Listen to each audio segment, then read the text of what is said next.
Honey റോസിന്റെ ലൈംഗികാധിക്ഷേപ പരാതിയിൽ വ്യവസായി Bobby ചെമ്മണ്ണൂരിനെ police കസ്റ്റഡിയിലെടുത്തിരിക്കുന്നു. വയനാട്ടിലുള്ള ദൃശ്യമാണ് നമ്മൾ മാതൃഭൂമി ന്യൂസിലൂടെ കണ്ടത്. അല്പസമയം മുമ്പ് AR ക്യാമ്പിൽ നിന്ന് കൊച്ചിയിലേക്ക് പോലീസ് ജീപ്പിൽ ബോബി ചെമ്മണ്ണൂരിനെ കൊണ്ടുപോവുകയാണ്. ആ ദൃശ്യങ്ങളും ഇപ്പോൾ കാണുന്നുണ്ട്.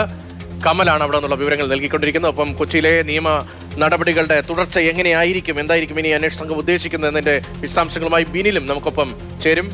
ആദ്യം കമലിലേക്ക് പോകാം. കമൽ, കൊച്ചിയിലേക്കുള്ള യാത്ര പോലീസ് ക്രമീകരിച്ചത് ബോബി ചെമ്മണ്ണൂരിന്റെ വാഹനത്തിലല്ല, പോലീസ് വാഹനത്തിൽ തന്നെ, പോലീസിന്റെ ബൊലേറോയിലാണ് പോകുന്നത്. ബിനിലേക്ക് പോകാം തോന്നുന്നു. അവിടെ നിന്നുള്ള വിവരങ്ങളുമായി ബിനിൽ രാവിലെ തന്നെ വ്യക്തമായിരുന്നു നടപടികളിലേക്ക് പോലീസ് കടക്കും എന്നുള്ളത്. എപ്പോഴത്തേക്ക് കൊച്ചിയിലെത്തും എന്നാണ് അവിടെ നിന്ന് കിട്ടുന്ന വിവരം?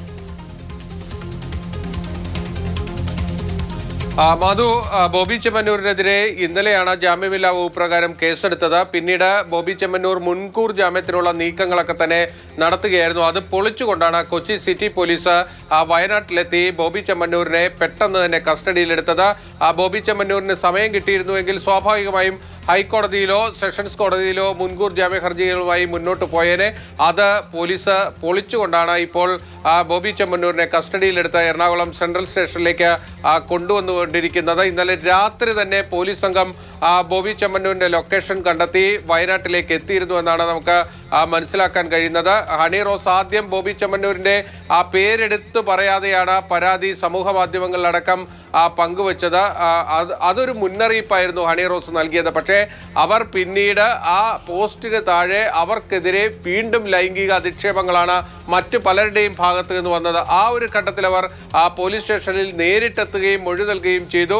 അതിനുശേഷം അവർ ബോബി ചെമ്മണ്ണൂരിന്റെ പേരെടുത്തുള്ള പരാതിയുമായി അവർ മുന്നോട്ട് പോവുകയും ചെയ്തു. അതാണ് ബോബി ചെമ്മണ്ണൂരിന് വലിയ കുരുക്കായി മാറിയത്. കാരണം ഇത്തരത്തിലൊരു പരാതി കിട്ടാനായി പോലീസ് കാത്തിരിക്കുകയായിരുന്നു. കാരണം ഇത്തരത്തിലുള്ള അശ്ലീല ചുവയോടുകൂടിയുള്ള കമന്റുകൾ സ്വാഭാവികമായും നമ്മുടെ സൈബർ ഇടങ്ങളിൽ കൂടി വരികയാണ്. അതുകൊണ്ട് തന്നെ ഇതിനെതിരെ ശക്തമായ നടപടികൾ സ്വീകരിക്കണമെന്നത് പോലീസിന്റെ ഒരു ആവശ്യം കൂടിയായിരുന്നു. കൃത്യമായും ഹണി റോസ് പേരെടുത്തുകൊണ്ടുള്ള പരാതി ഇന്നലെ നൽകിയതോടുകൂടി ചടുലമായ നീക്കങ്ങൾ പോലീസിന്റെ ഭാഗത്ത് നിന്നുണ്ടായി. ജാമ്യമില്ലാ വകുപ്പ് തന്നെ ചുമത്തിയുള്ള കേസ് രജിസ്റ്റർ ചെയ്തു. അതിന്റെ ഭാഗമായി ഇന്നലെ തന്നെ ഈ ബോബി ചെമ്മണ്ണൂരിന്റെ ലൊക്കേഷൻ കണ്ടെത്തി. വയനാട്ടിലാണെന്ന് മനസ്സിലായി. പോലീസ് സംഘം നേരെ വയനാട്ടിലേക്ക് എത്തി. ഇന്ന് രാവിലെ വയനാട്ടിൽ നിന്നുള്ള പോലീസ് സംഘത്തിന്റെ കൂടി സഹായത്തോടു കൂടിയാണ് ബോബി ചെമ്മണ്ണൂരിനെ കസ്റ്റഡിയിലെടുത്ത് ഇപ്പോൾ കൊച്ചിയിലേക്ക് എത്തിക്കുന്നത്. കൊച്ചി സെൻട്രൽ പോലീസ് സ്റ്റേഷനിൽ എത്തിച്ച ബോബി ചെമ്മണ്ണൂരിന്റെ അറസ്റ്റ് രേഖപ്പെടുത്തി കോടതിയിൽ ഹാജരാക്കുന്ന അടക്കമുള്ള നടപടികളിലേക്ക് കടക്കും. ബോബി ചെമ്മണ്ണൂരിനെതിരെ ഇനി കൂടുതൽ പരാതികൾ വരാനുള്ള സാധ്യതയുണ്ടോ എന്നതും പോലീസ് പരിശോധിക്കുന്നുണ്ട്. കാരണം മറ്റു ചില പരാതികൾ കൂടിയുള്ള സൂചനകൾ പോലീസിന് ലഭിക്കുകയും ചെയ്യുന്നുണ്ട്. അങ്ങനെയാണെങ്കിൽ ബോബി ചെമ്മണ്ണൂരിനെതിരെ കൂടുതൽ കേസുകൾ വരാനുള്ള സാധ്യതയുമുണ്ട്. ഇപ്പോൾ ഈ കേസ് എടുത്തതിന് ശേഷം ബോബി ചെമ്മണ്ണൂർ നടത്തിയിട്ടുള്ള പ്രതികരണങ്ങളും പോലീസ് വിശദമായി പരിശോധിക്കുന്നുണ്ട്. അതിൽ തൻ്റെ ഭാഗത്ത് നിന്ന് വീഴ്ച വന്നിട്ടുണ്ടെങ്കിൽ താൻ ക്ഷമ ചോദിക്കുന്നു എന്ന രീതിയിലേക്കാണ് ബോബി ചെമ്മണ്ണൂർ ഈ വിഷയത്തെ തണുപ്പിച്ചെടുക്കാൻ ശ്രമിച്ചത്. അത് എന്തായാലും ഹണി റോസ് അംഗീകരിച്ചിട്ടില്ല. ബോബി ചെമ്മണ്ണൂരിന്റെ മാപ്പ് തനിക്ക് വേണ്ട, താൻ ഇന്ത്യയുടെ നിയമവ്യവസ്ഥയിൽ വിശ്വസിക്കുന്നു എന്നതാണ് അവരുടെ ഫേസ്ബുക്ക് പോസ്റ്റ് അടക്കം. ആ നിയമവ്യവസ്ഥയിൽ അവർ വിശ്വസിച്ച് പോലീസിൽ പരാതി നൽകി. പോലീസ് കൃത്യമായ നീക്കങ്ങൾ നടത്തി. എന്തായാലും ബോബി ചെമ്മണ്ണൂരിനെ ഏതാനും മണിക്കൂറുകൾക്കകം കൊച്ചിയിലേക്ക് എത്തിക്കും. വൈകിട്ടോടുകൂടിയായിരിക്കും എത്തിക്കുക. അതിനുശേഷമുള്ള നിയമ നടപടികളാണ് ഇതിന് പ്രധാനമായിട്ടുള്ളത്. കോടതിയിൽ ഹാജരാക്കും. മറ്റ് റിമാൻഡ് റിപ്പോർട്ട് കൂടി തന്നെയായിരിക്കും കോടതിയിൽ ഹാജരാക്കുക. സ്വാഭാവികമായും കോടതിയിൽ ബോബി ചെമ്മണ്ണൂർ ജാമ്യ ഹർജി നൽകി. ജാമ്യാപേക്ഷയിൽ വാദവും ഉണ്ടാകും. ഇന്ന് കോടതിയിൽ ഹാജരാക്കുമോ അതോ നാളെ ആയിരിക്കുമോ ഹാജരാക്കുന്നത് തുടങ്ങിയ കാര്യങ്ങളൊക്കെ തന്നെ ഇനി അറിയാനിരിക്കുന്നതേ ഉള്ളൂ. എന്തായാലും ബോബി ചെമ്മണ്ണൂരിനെ വൈകിട്ടോടുകൂടി മാത്രമേ കൊച്ചി സെൻട്രൽ പോലീസ് സ്റ്റേഷനിൽ എത്തിക്കൂ. അതിനുശേഷമായിരിക്കും പോലീസിന്റെ തുടർ നീക്കം. കേസെടുത്തിരിക്കുന്നത് Ernakulam city police commissioner put a വിമലാദിത്യയും ഒപ്പം മനോജ് കുമാറിനെയും ഒക്കെ കണ്ടതിന് ശേഷം അവരുടെ കൂടി സംസാരിച്ചതിന് ശേഷമൊക്കെയാണ് ഹണി റോസ് പരാതി നൽകിയിരിക്കുന്നത്.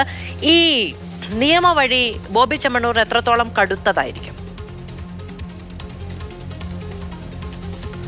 മാധു, സ്വാഭാവികമായും ഇത്തരത്തിലൊരു സെലിബ്രിറ്റി ആയിട്ടുള്ള ഒരു ആക്ട്രസിനെ ഈ രീതിയിൽ സമൂഹ മധ്യത്തിൽ പലവട്ടം അപമാനിക്കപ്പെട്ട ഒരു സംഭവമാണ്. ഈ ബോബി ചെമ്മണ്ണൂരിന്റെ ഇത്തരത്തിലുള്ള ദ്വയാർത്ഥ പ്രയോഗങ്ങൾ കേട്ടുകൊണ്ട് ഒരുപാട് പേർ അവരെ സമൂഹ മാധ്യമങ്ങളിലൂടെ അധിക്ഷേപിക്കുകയുണ്ടായി. അതാണ് ബോബി ചെമ്മണ്ണൂരിന്റെ പേരെടുത്ത് പറയാതെയുള്ള അവരുടെ ഫേസ്ബുക്ക് പോസ്റ്റിന് താഴെ വന്നിട്ടുള്ള കമന്റുകൾ. ഏതാണ്ട് 30ഓളം പേരാണ് ആ അശ്ലീല ചുവയുള്ള കമന്റുകൾ ഇട്ടത്. അതിൽ ഒരാളെ കുമ്പളം സ്വദേശിയായ ഷാജിയെ പോലീസ് പിടിച്ചിട്ടുണ്ട്. തുടർന്ന് അത്തരത്തിൽ കമന്റുകൾ ഇട്ടവർക്കെതിരായിട്ടുള്ള കൂടുതൽ നടപടികളും ഉണ്ടാകും.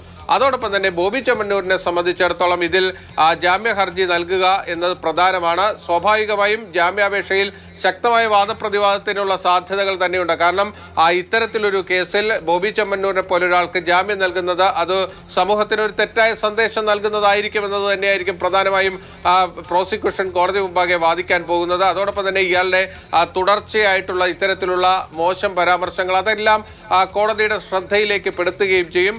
എന്തായാലും ഇതൊരു സന്ദേശം തന്നെയാണ്, സമൂഹത്തിന് ഒരു കൃത്യമായ ഒരു സന്ദേശം തന്നെയാണ് പോലീസിന്റെ ഭാഗത്ത് നിന്ന് വന്നിരിക്കുന്നത്. സൈബർ ഇടങ്ങളിൽ വ്യാപ്തി എന്നത് അത് സമൂഹത്തിൽ ഉണ്ടാക്കാൻ പോകുന്ന ഇമ്പാക്ട് തന്നെയാണ്.